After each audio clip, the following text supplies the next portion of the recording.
I met Jake when I was 22 and he was 25. He was charming, confident, and had a smile that made my heart race. We met at a bookstore of all places, reaching for the same novel on the shelf. He laughed, handed me the book, and then asked for my number. It was as simple as that from the beginning. Jake made me feel special. He took me on long walks, sent me good morning texts, and listened to me talk about my favorite books for hours. He made me feel seen, and for someone like me that was rare. I was born different. I had a condition called Mayo-Kotansky-Kuster-Hauser-Merck syndrome, which meant I was born without a uterus and a fully formed vagina. It wasn't something I advertised. I had spent years dealing with the reality of it, coming to terms with the fact that I couldn't carry children, that intimacy might be different for me, but I had learned to accept myself. I didn't tell Jake right away. How could I? The fear of rejection had haunted me my whole life. I wanted him to see me, to know me before he knew about my condition, so I waited 3 months into our relationship. I decided it was time. We were at my apartment, curled up on the couch, and I could feel my heart pounding in my chest. I turned to him, my hands trembling, and told him everything. At first he didn't react. He just stared at me, his expression unreadable. Then he sighed, rubbed his hands over his face, and finally said, I don't know what to say. My stomach dropped. I had prepared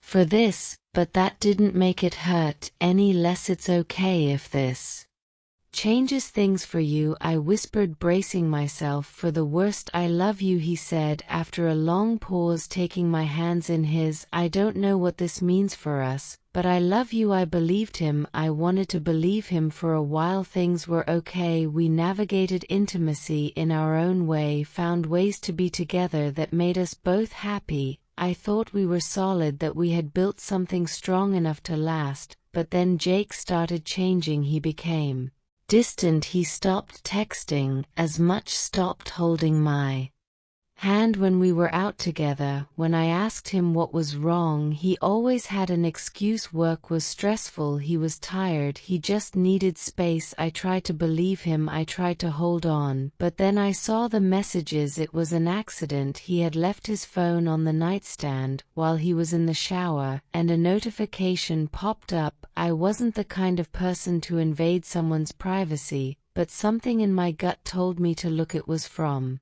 a woman named Emily. The words made my chest tighten. Last night was amazing. I can't stop thinking about you. My hands shook as I scrolled up. There were more messages, some too explicit to read without my vision blurring with tears. Jake had been cheating on me. I waited for him to come out of the shower. My heart was racing, my breath shallow. When he finally emerged, towel wrapped around his waist, he froze when he saw my face. What's wrong, he asked, but he already knew. I held up his phone. Who is Emily? His face paled. It's not what you think. I laughed, but there was no humor in it. So you didn't sleep with her? He looked away, and that was answer enough. Why? My voice cracked. Why would you do this? Jake exhaled, sitting down on the edge of the bed. He wouldn't meet my eyes. I don't know, he mumbled. I love you, but what? My voice was sharp now. But I don't have a vagina. His head snapped up, guilt flashing across his face. That was it. He didn't have to say it out loud. I could see the truth written all over him. I felt like I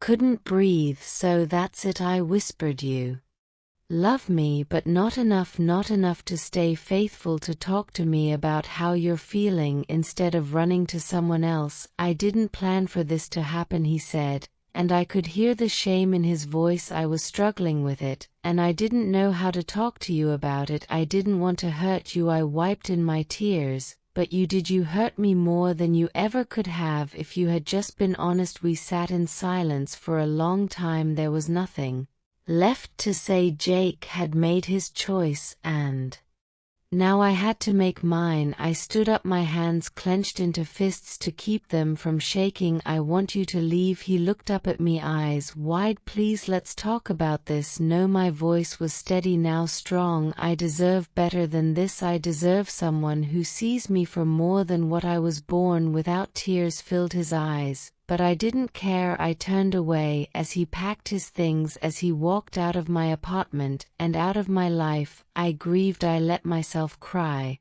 let myself feel the heartbreak, but I didn't let it break me, because I knew deep down that I was enough. I had always been enough. Over the next few months, I worked on myself. I went to therapy, talked to friends, and focused on the things that made me happy. I rediscovered my love for writing, started a blog where I shared my experiences, hoping to help others who felt like they weren't enough. The response was overwhelming. Women, men, people from all walks of life reached out to share their stories, to tell me that I wasn't alone. One day I got a message from a woman who had just been diagnosed with rage. She was terrified, just like I had been. I told her what I wish someone had told me: you are still whole, you are still worthy of love, nothing about you is broken. As time passed, I stopped thinking about Jake. He had been a part of my story, but not the whole story. I knew when the time was right, I would meet someone who saw me for everything I was, not just what I lacked, and when that day came, I